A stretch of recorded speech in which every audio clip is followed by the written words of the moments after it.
Hi friends, welcome back to middle class vlogs. ఎలా ఉన్నారు మీరందరూ? ఈరోజు ఒక చిన్న టాపిక్ చెప్పుకుందాం మనం.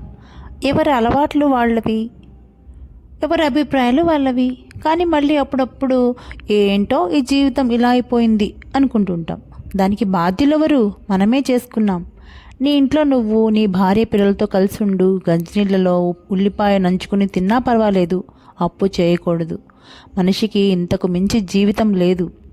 అలాగే మనిషికి జీవితాంతం తోడుండేవారెవరు అని యక్షుడు ధర్మరాజును అడిగాడు.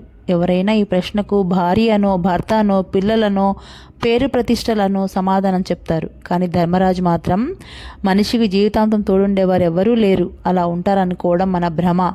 అన్ని రకాల అనుబంధాల్లోనూ ఎవరి అవసరాలు వారికి ఉంటాయి. అందుచేత మనిషికి నిజంగా జీవితాంతం తోడుండేది తన గుండె ధైర్యమే తప్ప మరొకటి లేదు అని చెప్పాడు. ప్రపంచంలో తెలివైన వారెవరైనా అంగీకరించకుండా ఉండలేని విషయం ఇది.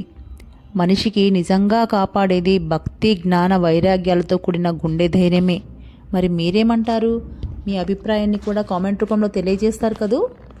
Thank you for watching this video అండి. వీడియో కనుక నచ్చినట్లయితే ప్లీజ్ లైక్ చేయండి, షేర్ చేయండి, కామెంట్ చేయండి. దాంతోపాటు కొత్త వాళ్ళు ఎవరైనా చూస్తున్నట్లయితే సబ్స్క్రైబ్ చేయండి.